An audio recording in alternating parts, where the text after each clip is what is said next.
Le Togo profite de la tenue du sommet de l'Union africaine pour mobiliser la communauté internationale autour de la conférence sur la sécurité maritime que notre capitale va abriter en novembre prochain.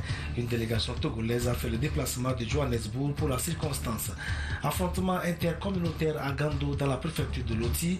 Tchokossi et Ngangam se sont tapés dessus à coups de gourdins et de machettes. Le ministre de la Sécurité et de la Protection civile s'est rendu sur place pour ramener le calme. Les équipes de dégagement des emprises et des réserves administratives de la préfecture du Golfe se sont remises au travail. Elles ont opéré ce lundi sur la nationale numéro 3 où elles ont procédé à l'enlèvement des épaves de véhicules qui jonchent les abords de cette voie.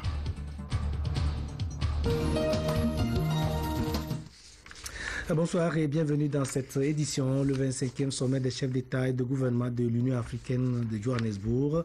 Le Togo y est représenté par une forte délégation dont les membres ne se contentent pas seulement de suivre les travaux consacrés à des thèmes divers, la migration, le terrorisme, l'autonomisation de la femme, mais sont très actifs dans les couloirs pour mobiliser les officiels présents à Johannesburg sur la conférence mondiale sur la sécurité maritime que notre pays va abriter en novembre prochain.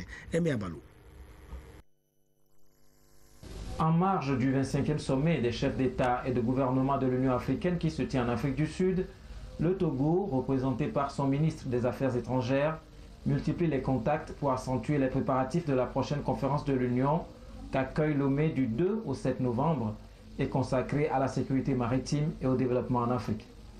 Les Togolais mènent un lobbying ardu pour recueillir l'adhésion de plusieurs pays, institutions, organisations et partenaires en faveur de la charte de bonne conduite qui sera proposée aux États à Lomé.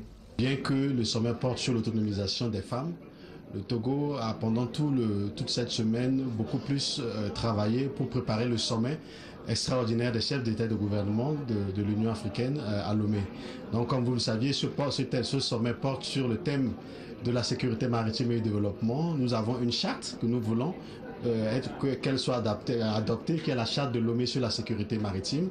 Donc nous avions pu, avec les discussions avec les autres pays, avoir le soutien de plusieurs pays. Donc nous pensons que la présence de la délégation togolaise est un succès pour ce sommet et nous espérons que les 2 tiers des pays qui soutiennent le Togo, au moment venu, donc le 7 novembre prochain, la conférence de Lomé accouchera de la charte de Lomé sur la sécurité maritime. Nous voulons ici profiter pour remercier nos collègues, ministres des Affaires étrangères et chefs de délégation qui nous ont soutenus et qui croient ou qui ont cru que cette vision qui est celle du président de la République de donner à Lomé une conférence sur la sécurité maritime, de faire de Lomé une ville maritime et avec une charte de l'Union africaine, nous pensons que cette vision est une vision qui a été appréciée par une bonne partie des délégations africaines ici présentes. Le sommet se penchera sur diverses thématiques d'intérêt vital comme la piraterie maritime, la dégradation de l'écosystème, la pêche illicite. L'enjeu est de taille. 38 pays se partagent une façade maritime et le golfe de Guinée a enregistré à lui tout seul 205 attaques de pirates de 2005 à nos jours. Cette fois-ci, c'est l'ensemble du continent qui doit se retrouver pour adopter une charte. C'est donc une question de grand intérêt qui nous intéresse et nous serons bien présents à ce grand rendez-vous. Parce qu'aujourd'hui, ce n'est pas seulement par rapport au thème lui-même, mais il est prouvé aujourd'hui que le golfe de Guinée est beaucoup menacé et même plus menacé que la côte est de l'Afrique. Donc nous sommes obligés de nous impliquer davantage et cela se passe à Lomé, nous serons là. Nous soutenons la République sort du Togo pour la simple raison que nous estimons qu'à l'occasion de cette grande rencontre, de ce sommet-là, va se décider une charte. Et cette charte-là permettra bien entendu d'évoquer toute la problématique en ce qui concerne la piraterie maritime. La piraterie maritime est vaste parce qu'il y a également la pêche illicite à l'intérieur de cela, il y a les trafics de tous genres, il y a également la pollution maritime qui elle-même aussi cause beaucoup de dégâts, non seulement de dégâts à la faune maritime, mais également aussi des dégâts économiques, et cela est très important. Le rendez-vous de Lomé s'annonce donc capital. La stratégie africaine intégrée pour les mers et les océans sera révisée pour l'adapter aux défis de l'heure. en ligne de mire une meilleure valorisation des atouts marins au profit d'une économie bleue plus prospère et des stratégies plus innovantes en faveur de la protection de l'environnement marin. Le Togo veut être à l'avant-garde de cette nouvelle vision en modernisant ses infrastructures portuaires et en s'illustrant comme une porte d'entrée sûre vers l'Afrique de l'Ouest. Le torchon a brûlé samedi dernier entre Tchokossi et Ngangam de la préfecture de Loti. Tout serait parti de la délocalisation du marché de Gando vers un autre site situé à la périphérie de la ville. L'opération qui arrangeait les uns mais ne faisait apparemment pas l'affaire des autres a fini par favoriser l'instauration d'un climat de tension entre les deux communautés. Et la petite étincelle qui devait mettre le feu aux poudres s'est produite donc samedi. Échange de coups de poing, de coups de machette et de gourdins et vandalisme. Pas de morts, mais des blessés graves et des dégâts matériels importants. Le ministre de la Sécurité et de la Protection civile s'est rendu sur place pour calmer les esprits. Désiré Aloye. Pour plus de commodité et de modernisation, le marché de Gando, 43 km au sud de la ville de Mango, est délocalisé ici dans le quartier d'Ivouré, Ngangam. Un facteur de développement mal apprécié par les Tchokossi. Un prétendu empoisonnement des enfants par Dame Marie Tchokossi, actuellement blessée par les Ngangam et admise à l'hôpital de Mango, va mettre la poudre au feu. Les Tchokossi vont entendre samedi, jour du marché, pour poser des barricades et brûler des pneus. Action donc des Tchokossi, puis réaction des Ngangam, entraînant des blessés et des dégâts matériels importants à Gando. Informé, le chef de l'État Fort Nyazingbe a dépêché sur les lieux une délégation ministérielle conduite par Yak Damhan en charge de la sécurité et de la protection civile pour apporter le message de compassion aux victimes, de paix et de cohésion aux populations en général à Gando puis à Mango. La paix n'a pas de prix et tout développement passe par elle. Pour la délégation, personne n'a le droit de se faire justice.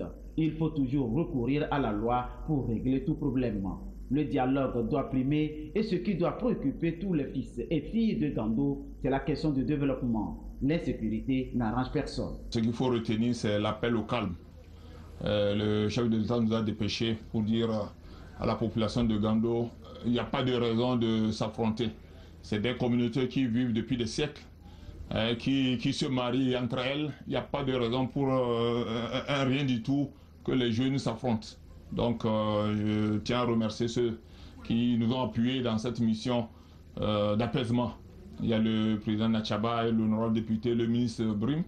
Et nous leur avons dit tout ce qui vaut la peine aujourd'hui, c'est le combat du développement de Gando. Deux communautés qui ont toujours vécu ensemble depuis 1785. Le marché outil de développement ne doit pas être source de division selon la délégation. Des personnes ressources regroupées ont échangé. Plus de 3 heures de discussion et le ministre Yark est arrivé à convaincre les deux communautés Ngangam et Tchokossi qui promettent de tourner dos à la violence. Comme lorsque les ministres sont quittés, veulent nous dire, on va entendre tout, il n'y aura pas de problème encore. Donc les frères ici n'ont qu'à essayer d'aller voir les autres frères. Il y a la paix, nous tous. On serait même père, même mère maintenant. Nous sommes prêts à assurer la paix à Gando, à assumer la réconciliation pour que nous puissions vivre ensemble et que le Dieu Tout-Puissant nous bénisse. Ça ne va plus se répéter. La délégation repart convaincue. Ils repartent confiants. Les uns et les autres ont pris l'engagement de s'investir pour l'harmonie de la communauté en général. Je crois que ce n'est pas de 20 mots. C'est de grands responsables. Ils ont pris l'engagement, ils vont le respecter. Et ça va dans l'intérêt de nous tous. La situation est détendue enfin. Un état d'esprit positif renaît après ce geste. Un applaudissement pour dire oui au message de paix du chef de l'État. Cette page sombre de Gando est donc tournée définitivement.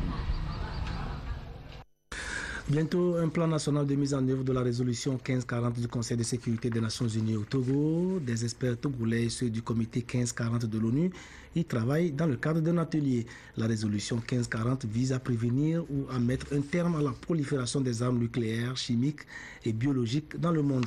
La réunion qui se tient depuis ce matin doit aboutir à l'élaboration des textes juridiques appropriés permettant donc la mise en œuvre de la dite résolution. Arnold Kiliou. Dans un contexte marqué par des conflits armés et des menaces terroristes dans le monde, le Togo réaffirme son engagement à contribuer davantage à l'établissement et au maintien de la paix et de la sécurité internationale. Les experts techniques du comité 1540 appuient donc le Togo dans l'élaboration d'un plan national pour prévenir la prolifération des armes nucléaires, chimiques et biologiques conformément à la résolution 1540 du Conseil de sécurité des Nations Unies. La résolution est mise en œuvre par les États membres des Nations Unies, mais c'est une décision qui a été prise sous chapitre 7. Elle est donc obligatoire dans tous ces aspects. Mais les États ont la liberté de choisir les mesures qu'ils vont adopter pour mettre en œuvre cette résolution. Il s'agit de lutte contre les trafics, pénalisation, contrôle aux frontières, activité de police. Et la résolution doit être mise en œuvre par tous les acteurs étatiques, mais avec le soutien également de la société civile, d'acteurs industriels, d'organismes gouvernementaux ou internationaux. L'idée de cet atelier, c'est de travailler ensemble avec le gouvernement togolais pour développer un plan d'action national pour la mise en œuvre de la résolution. L'idée, c'est d'avoir de l'information sur les mesures entreprises par le gouvernement togolais pour mettre en œuvre la résolution. Le Conseil de sécurité de l'ONU encourage les États membres et les assiste dans l'élaboration des plans d'action volontaires pour la mise en œuvre de la résolution 1540. Elle porte sur les différents types d'armes de destruction massive, leurs vecteurs et leurs éléments connexes. Au lendemain de la célébration de la journée mondiale du don de sang, les préoccupations quant au peu d'empressement des Togolais à donner un peu de leur sang pour sauver des vies humaines demeurent lancinantes. Quelle stratégie adopter pour les motiver? La question a fait l'objet de débats ce lundi lors d'une rencontre initiée par le Centre national de transfusion sanguine. Et à cette rencontre, praticiens, donneurs de sang et membres de la Croix-Rouge ont essayé de faire l'état des lieux avant de formuler des propositions. Reportage Augustin Kossi, Esther Laclé. Une journée pour repenser et améliorer le système de transfusion sanguine au Togo. Praticiens, donneurs de sang et partenaires planchent sur les préoccupations liées aux besoins sans cesse croissants de ce liquide vital. La demande est estimée à plus de 60 000 poches par an contre une offre de 48 000 poches, soit un taux de satisfaction de 70%. Il y a 10 ans, on collectait moins de 10 000 poches de sang. Et aujourd'hui, on est à 35 000 poches pour le CNTS et pour tout le pays à 48 000 poches. Donc le chemin parcouru est important. En matière de transfusion sanguine, les donneurs de sang constituent un maillon essentiel de cette sensibilité. Alors si eux, ils ont toutes les informations, ils pourront constituer des relais dans la communauté pour nous permettre d'avoir de nouveaux donneurs de sang. Le don de sang est un acte volontaire non rémunéré. Par contre, une prise en charge médicale est garantie aux donneurs en cas de besoin et un régime alimentaire approprié leur est également recommandé. Nous les recommandons de consommer des aliments riches en fer parce que nous savons que en donnant du sang, il y a une perte, effectivement une perte en fer. Et donc ils peuvent compenser en prenant ces aliments riches en fer. Maintenant, s'il arrivait que ces aliments ne sont pas suffisants pour compenser la perte en fer, on peut les conseiller, on peut les prescrire des médicaments qui les apporteront du fer. Les produits sanguins au Togo ne sont donnés et cédés qu'au Centre national de transfusion sanguine de Lomé et de Sokoli. Une vaste opération de dégagement des abords des principales artères de la périphérie de Lomé a démarré ce matin à Adidogomé, point de départ de cette opération. Les épaves des véhicules qui encombrent l'emprise de la route nationale numéro 3 Lomé-Palimé ont été enlevées. L'opération, qui est pilotée par une équipe de la délégation spéciale de la préfecture du Golfe, vise à faciliter le trafic et à assainir la ville. Reportage Baga Tchazenam. Les routes ont un rôle important à jouer dans le développement d'un pays. Elles participent à la beauté des villes. Elles constituent des sources d'attraction accrues par leurs ouvrages d'art, mais également leur profilage qui épouse l'harmonie du paysage urbain. Cependant, ce tableau est vite dégradé lorsque des épaves et des tas de ferrailles de véhicules rentrent dans le décor. Il s'agit parfois, comme c'est le cas ici sur la nationale numéro 5, au niveau d'Adidogomé, de véritables cimetières de voitures avec tous les risques d'insalubrité, d'insécurité et d'encombrement que cela comporte. Voilà qui justifie cette sortie d'une équipe d'intervention de la délégation spéciale de la préfecture du Golfe pour procéder purement et simplement en l'enlèvement de ces épaves. Nous avons eu l'occasion de convoquer ceux qui ont ces véhicules-là, ceux qui ont ces épaves-là, à la préfecture. Et on a aussi des délais qui sont déjà expirés. Donc ce matin, on est là pour passer à l'action, pour mettre vraiment les voies au propre.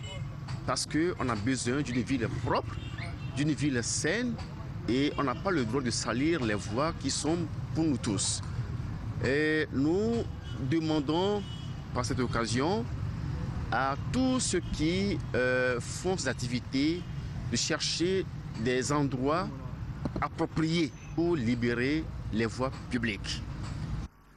N'ayant pas respecté les délais imposés, les propriétaires de ces casses auto assistent impuissants à l'enlèvement des engins. Quand vous avez averti, ça dépasse 2 mois. Et pourquoi vous n'avez pas enlevé les véhicules? On n'a pas trouvé la place pour déposer les véhicules. Les épaves enlevées sont déposées dans un entrepôt de fortune. Là, il a fallu procéder à certains démolissages, donnant ainsi un signal ferme aux riverains qui occupent illégalement une réserve de l'État. C'est une réserve administrative qui a été constituée pour abriter les infrastructures sportives. Et ceci depuis les années 1983. Nous avons jugé utile d'utiliser la réserve de l'État que les gens occupent illégalement pour pouvoir installer ces véhicules que nous dégageons sur les voies publiques. Une réserve achetée illégalement on ne peut pas dédommager. Cette opération de dégagement qui vise aussi les baraques et les étalages anarchiques sur toutes les voies de la préfecture du Golfe a pour but de redorer l'image de marque de la ville de Lomé dans la perspective des grandes rencontres internationales que notre capitale s'apprête à accueillir. L'Union des communes du Togo renforce les connaissances des secrétaires généraux de communes et des agents d'état civil en matière d'accomplissement et de tenue des actes d'état civil. La formation, qui a bénéficié du soutien du GIZ, va permettre aux participants de maîtriser le cadre juridique de leurs fonctions afin que l'État puisse disposer de bases de données fiables sur la population. Compte rendu, Carmen Madié à Kakou.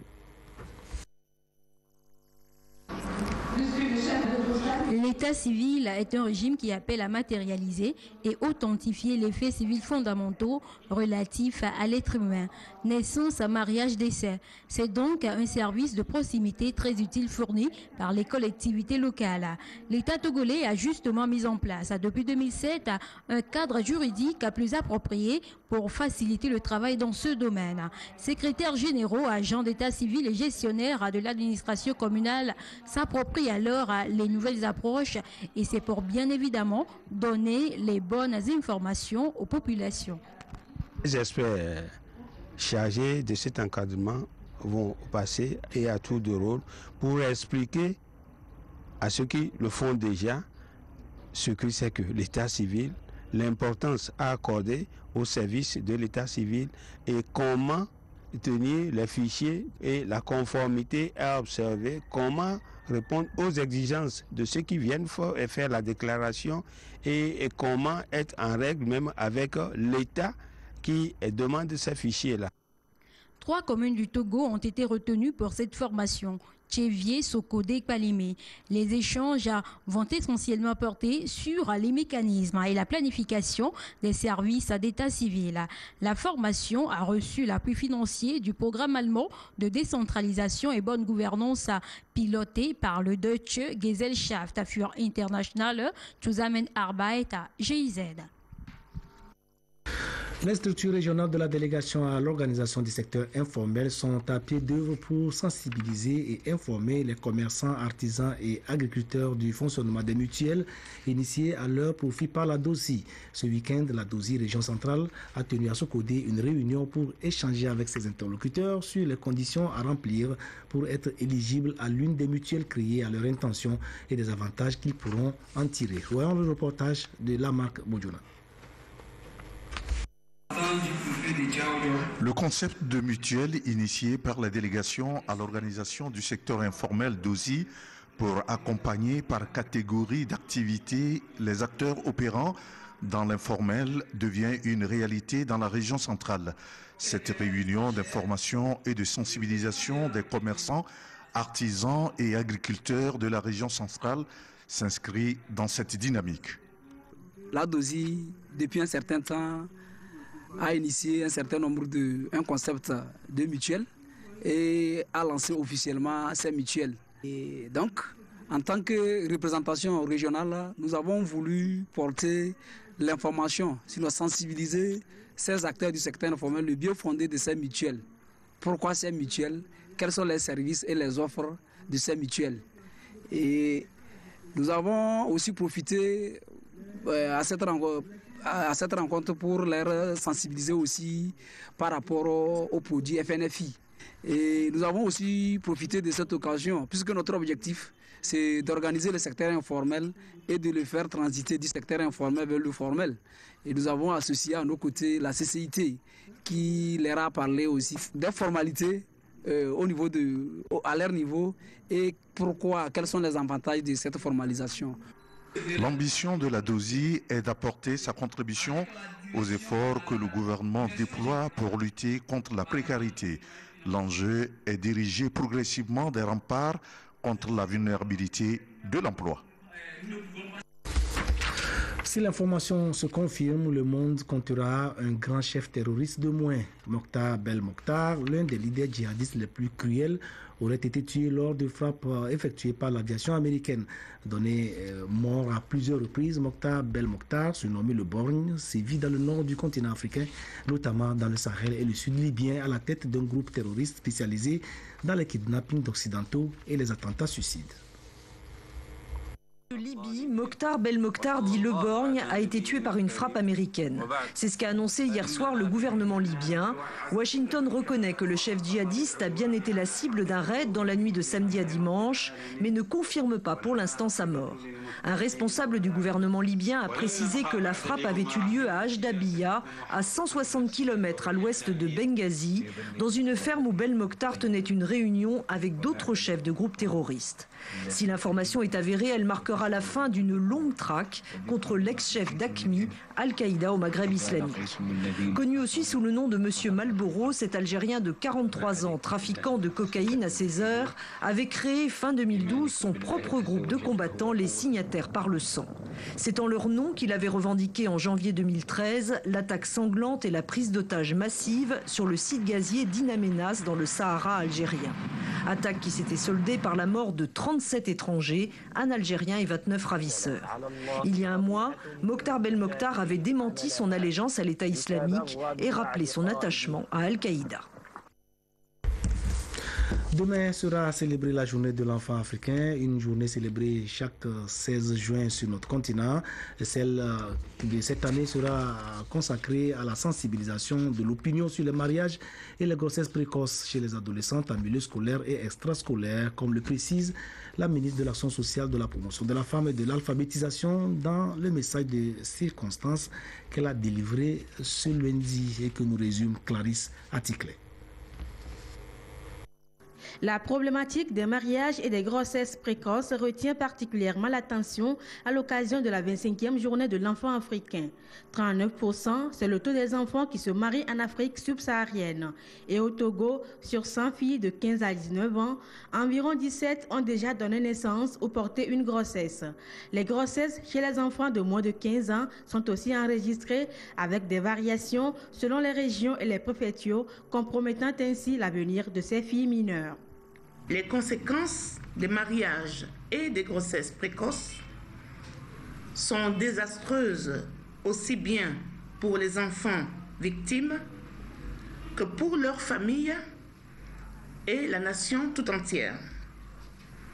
Les accouchements compliqués, les fistules obstétricales, l'avortement clandestin et son cortège de conséquences pouvant aller jusqu'à la mort sont autant de situations graves auxquelles nos enfants sont confrontés.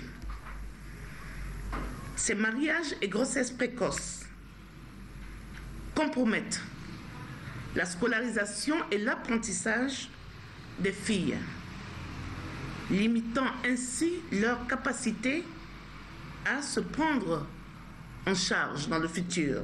C'est pourquoi, chers enfants, le gouvernement, par ma voix, vous exhorte à dire haut et fort non au mariage et aux grossesses précoces, car ils détruisent votre avenir. Face à ce défi, le gouvernement togolais multiplie les initiatives. L'interdiction du mariage des enfants par le Code de l'enfant en son article 267, l'éducation et la sensibilisation sur les conséquences des mariages précoces, la mise en place d'un service d'assistance approprié avec une ligne d'appel gratuit à l'eau 1011 pour les enfants victimes sont quelques-unes des mesures mises en œuvre. À cela s'ajoute l'élaboration du programme national de lutte contre les grossesses et les mariages chez les adolescentes en milieu scolaire et extrascolaire avec l'appui de l'UNFPA. La célébration du 16 juin de cette année constitue une occasion de taille pour mobiliser, canaliser et fédérer les efforts, les énergies et les ressources en vue de la mise en œuvre des actions prévues par le programme national de lutte contre les grossesses et les mariages chez les adolescentes en milieu scolaire et extrascolaire. Tous les acteurs ont un rôle important à jouer dans la mise en œuvre de ce programme national. Les filles et les garçons, les parents, les enseignants, les leaders religieux et traditionnels, les hommes, les femmes, les médias, les organisations de la société civile, les administrations et le secteur privé.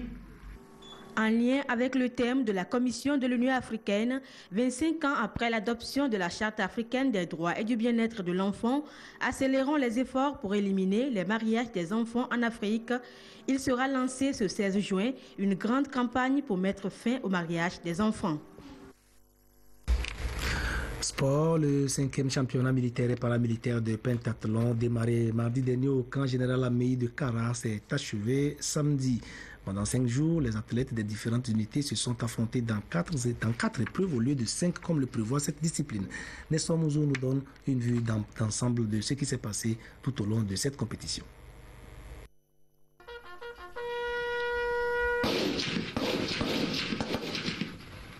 Le pentathlon, une compétition composée de 5 épreuves.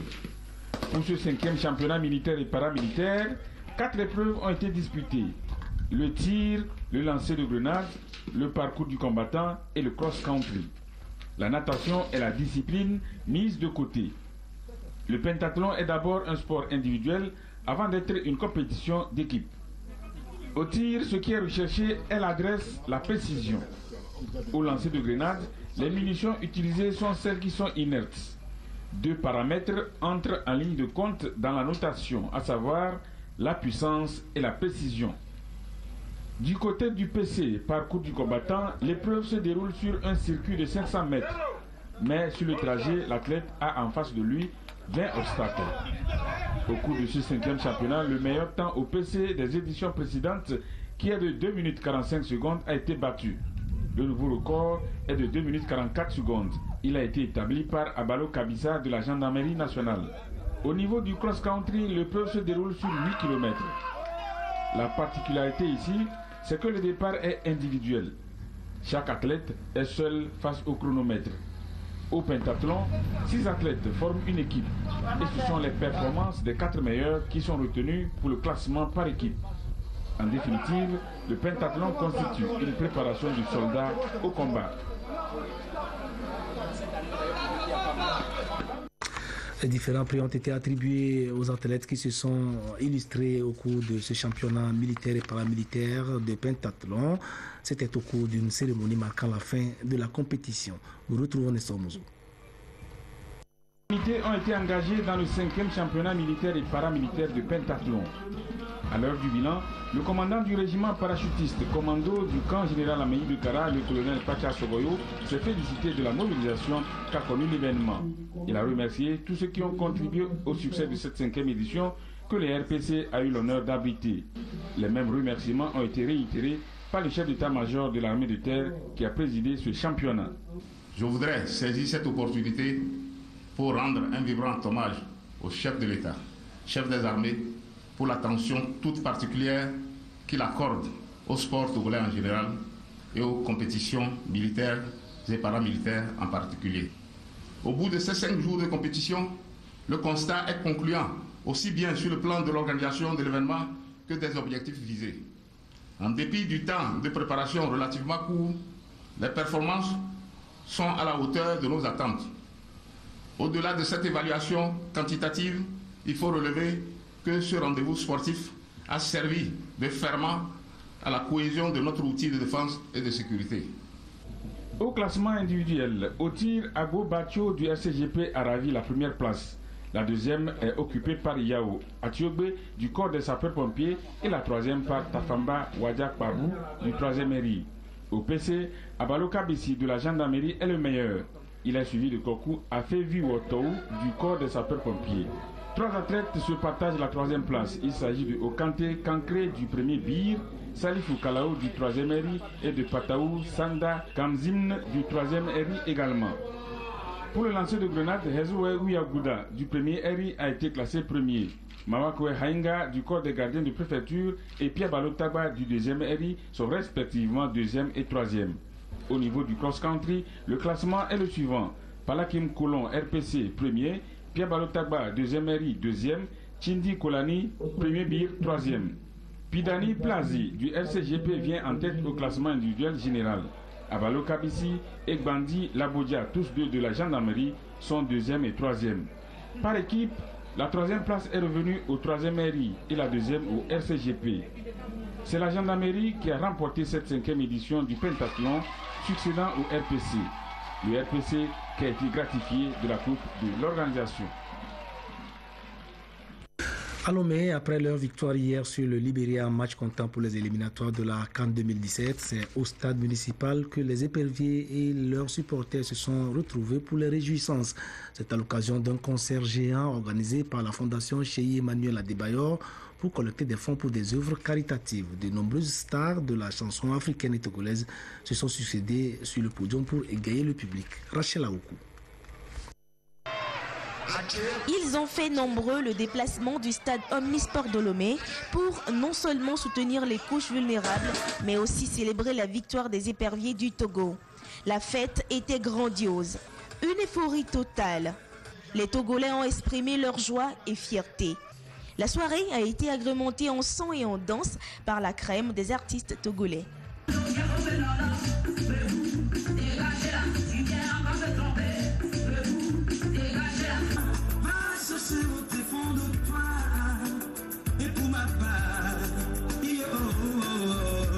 Je savais ce que je serais.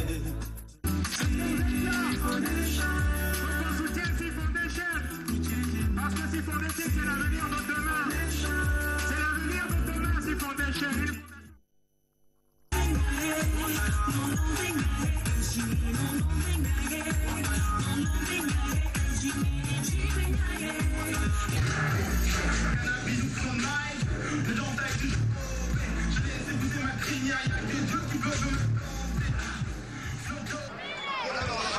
Même si le concert a débuté tard que prévu, les mélomanes ont gardé patience pour découvrir leurs idoles.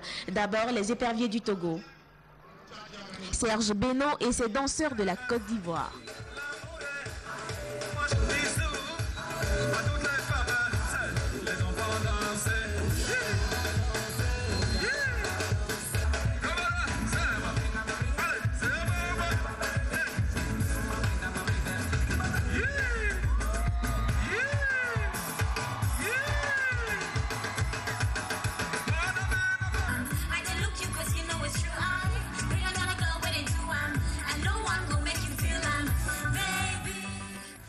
Et la vedette nigériane Wizkid.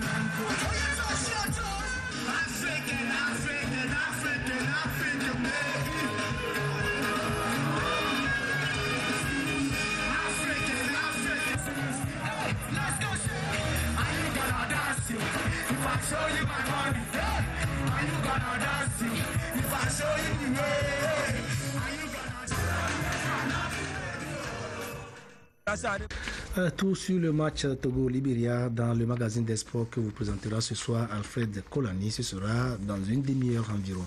Merci de nous avoir suivis. Mais avant de nous quitter, je vous rappelle ce communiqué signé du directeur général de la police nationale. Le directeur général de la police nationale informe les propriétaires de véhicules automobiles et engins à 2 roues maintenus en fourrière dans les différentes unités de police sur toute l'étendue du territoire national qu'ils peuvent se rendre munis des pièces justificatives dans les dites unités en vue de retirer gratuitement leurs engins. Des instructions sont données aux chefs des unités concernées pour faciliter les formalités de retrait. Toutefois, les saisies liées aux affaires judiciaires non encore réglées ne sont pas concernées par cette opération. Le directeur général de la police compte sur la bonne foi de tous les acteurs pour la réussite de l'opération. C'est signé du commissaire divisionnaire de police Kudo Teko Maoli. Merci donc de nous avoir suivis. Excellente soirée à tous. Au revoir.